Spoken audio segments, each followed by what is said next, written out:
Hello friends. आज की कहानी साधु और चूहा की है, जो कि इस प्रकार है। महिलरोपयम नामक एक दक्षिणी शहर के पास भगवान शिव का एक मंदिर था।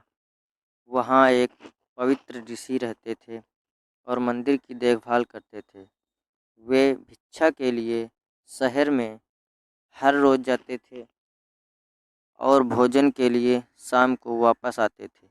वे अपनी आवश्यकता से अधिक एकत्र कर लेते थे और बाकी का बर्तन में डालकर गरीब मजदूरों को बांट देते थे, जो बदले में मंदिर की सफाई करते थे और उसे सजावट का काम किया करते थे। उसी आश्रम में एक चूहा भी अपने बिल में रहता था और हर रोज़ कटोरे में से कुछ ना कुछ भोजन चुरा लेता था। जब साधु को एहसास हुआ कि एक चूहा भोजन चोरी करता है, तो उन्होंने इसे रोकने के लिए सभी तरह की कोशिशें की। उन्होंने कटोरे को काफ़ी ऊंचाई पर रखा ताकि चूहा वहां तक पहुंच ना सके, और यहाँ तक कि एक छड़ी के साथ चूहे को मार भगाने की भी कोशिश की, लेकिन चूहा किसी भी तरह कटोरे तक पहुंचने का रास्ता ढूंढ लेता और कुछ भोजन चुरा लेता था। एक दिन एक भिक्षुक मंदिर की यात्रा करने के लिए आए थे, लेकिन साधु का ध्यान तो चूहे को डंडे से मारने में था और वे भिक्षुक से मिल भी नहीं पाए। इसे अपना अपमान समझ भिक्षुक क्रोधित होकर बोले, आपके आश्रम में फिर कभी नहीं आऊँगा, क्योंकि लगता है मुझसे बात करने के अलावा आपको अन्य काम ज़्यादा महत्वपूर्ण लग रहा है। साधु विनम्रतापूर्वक चूहे से जुड़ी अपनी परेशानियों के बारे में भिक्षुक को बताते हैं कि कैसे चूहा उनके पास से भोजन किसी न किसी तरह से चुरा ही लेता है। यह चूहा किसी भी बिल्ली या बंदर को हरा सकता है। अगर बात मेरे कटोरे तक पहुंचने की हो तो मैंने हर कोशिशें की हैं, लेकिन वो हर बार किसी न किसी तरीके से भोजन चुरा ही लेता है।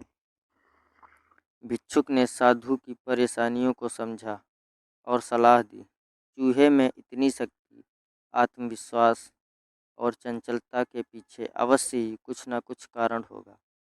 मुझे यकीन है कि इसने बहुत सारा भोजन जमा कर रखा होगा, और यही कारण है कि चूहा अपने आप को बड़ा महसूस करता है और इसी से उसे ऊंचा कूदने की शक्ति मिलती है। चूहा जानता है कि उसके पास कुछ खोने के लिए नहीं है, इसलिए वो डरता नहीं है। इस प्रकार साधु और भिक्षुक निष्कर्ष निकालते हैं कि अगर वे चूहे के बिल तक पहुंचने में सफल होते हैं, तो वे चूहे के भोजन के भंडार तक पहुंचने में सक्षम हो जाएंगे। उन्होंने फैसला किया कि अगली सुबह वो चूहे का पीछा करेंगे और उसके बिल तक पहुंच जाएंगे। अगली सुबह वो चूहे का पीछा करते हैं और उसके बिल के प्रवेश द्वार तक पहुंच जाते हैं। जब वो खुदाई शुरू करते हैं, तो देखते हैं कि चूहे ने अनाज का एक विशाल भंडार बना रखा है। फौरन ही साधु ने सारा चुराया गया भोजन एकत्र करके मंदिर में लिवा ले जाते हैं। वापस आने पर अपना सारा अनाज गायब देख चूहा बहुत दुखी हुआ और उसे इस बात से गहरा झटका लगा और उसने सारा आत्मविश्वास खो दिया। अब चूहे के पास भोजन का भंडार नहीं था, फिर भी उसने फैसला किया कि वो फिर से रात को कटोरे से भोजन चुराएगा। लेकिन जब उसने कटोरे तक पहुंचने की कोशिश की, तब वह धड़ाम से नीचे गिर गया और उसे यह एहसास हुआ कि अब ना तो उसके पर शक्ति है और ना ही आत्मविश्वास। उसी समय साधु ने भी छड़ी से उस पर हमला किया।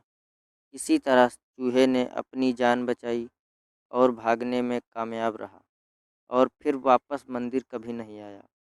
यदि हमारे पास भी संसाधनों की कमी ना हो तो हम में भी अद्भुत शक्तियाँ और आत्मविश्वास की कमी कभी नहीं आ सकती।